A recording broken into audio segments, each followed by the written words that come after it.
Welcome to The Explainer. Today, we are diving into a moment when the absolute tectonic plates of European football violently shifted. We're traveling back to the early 1970s. It's this fascinating, kind of wild era where dominance changed hands in such dramatic fashion, and it literally birthed the tactical innovations that still define the sport today. I am absolutely thrilled to guide you through this because, honestly, the way we play and watch football right now, it was essentially forged in the fires of these specific historical matchups. Okay, let's dive into this. Here is our roadmap for today's journey. We'll kick things off with the kings of Europe, then move right into the Rotterdam Revolution, explore the birth of total football, analyze that definitive changing of the guard, and finally wrap up with a lasting legacy. Part 1. The Kings of Europe, Jock Stein's pragmatic Celtic. So by the end of the 1960s, Jock Stein's Celtic were true, undisputed European heavyweights. In 1967, they famously became the very first British team, and actually the first Northern European team altogether to win the European Cup. They totally shattered the monopoly held by the Spanish, Portuguese, and Italian clubs, and they did it with incredible British grit. But early in their 1969 to 1970 title defense, they ran into a completely unique historical hurdle. Think about this for a second. How do you decide a tied match in a knockout tournament before penalty kicks even existed? The answer is completely wild. A literal coin toss in the referee's office. Seriously. In the second round, Celtic tied five-time finalists Benfica 3-3 on aggregate. With literally no penalties to separate them, the captains, Celtic's Billy McNeil and Benfica's Mario Coluna, were called into the referee's room. The ref spins the coin, completely fails to catch it, it bounces off his foot, hits the wall, and rolls on the floor before finally landing on heads, and McNeil had called heads. So Celtic advanced. But even their own chairman, Sir Robert Kelly, called it a most unsatisfactory way to end a vital tie. He actually successfully pushed UEFA to introduce penalty shootouts the very next year. Talk about a game changer. Now, that bizarre coin toss was really just one step on a totally grueling path to the final. After bypassing Basel and surviving that whole Benfica ordeal, Celtic stifled Fiorentina. Then came the absolute monumental semifinal, the Battle of Britain against a phenomenal Leeds United side managed by Don Revie. Leeds were heavy favorites, but Jock Stein cleverly played on their fatigue. Playing in front of record-breaking crowds, Celtic's midfield absolutely dominated Leeds, securing their spot in the European Cup final once again. You know, there was this really fascinating contrast in tactical philosophies brewing on the continent right around this time. While football mythology often paints Jock Stein's Celtic as these purely swashbuckling attackers, they were actually incredibly pragmatic. To beat Fiorentina, Stein literally dropped his star forward, John Hughes, for a 20-year-old defender, George Connolly, pushing him into a three-man midfield just to stifle the Italians.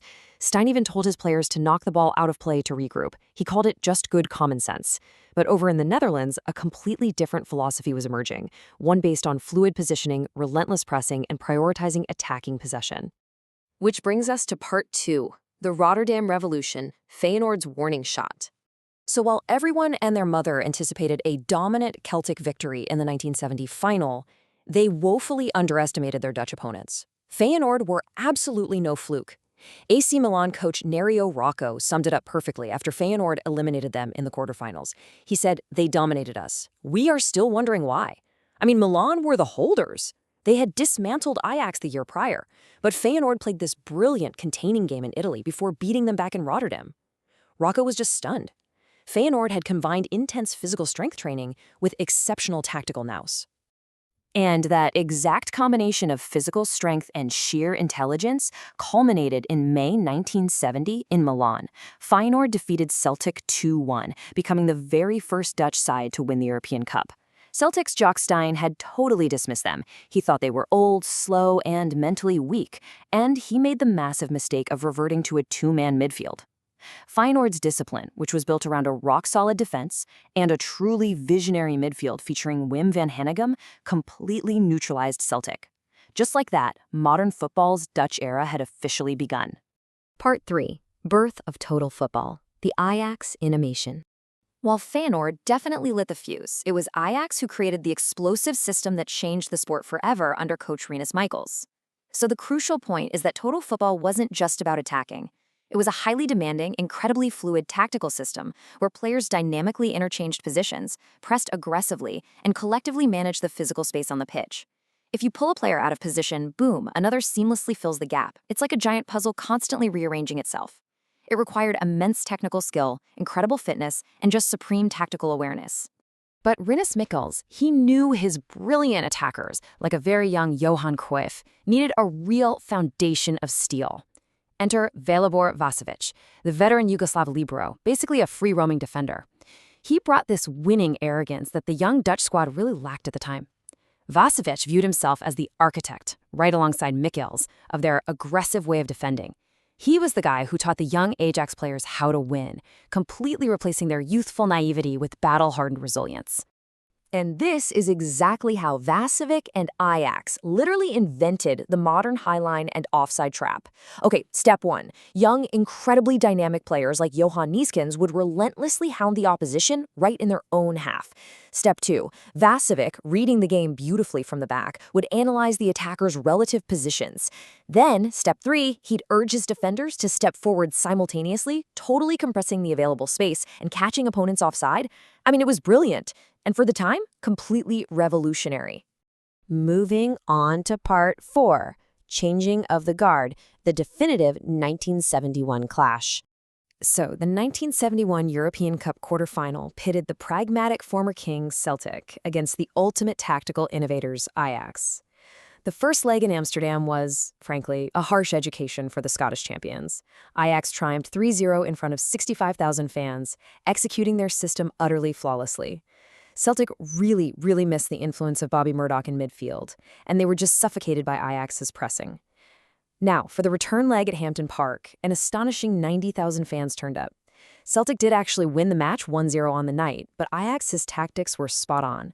They flooded the midfield, gave Celtic zero space, and comfortably advanced 3-1 on aggregate. It was this massive, clear signal that the era of Celtic dominance was waning, and the Ajax dynasty had fully arrived. In fact, Ajax would go on to win the trophy that year and the 2 years following.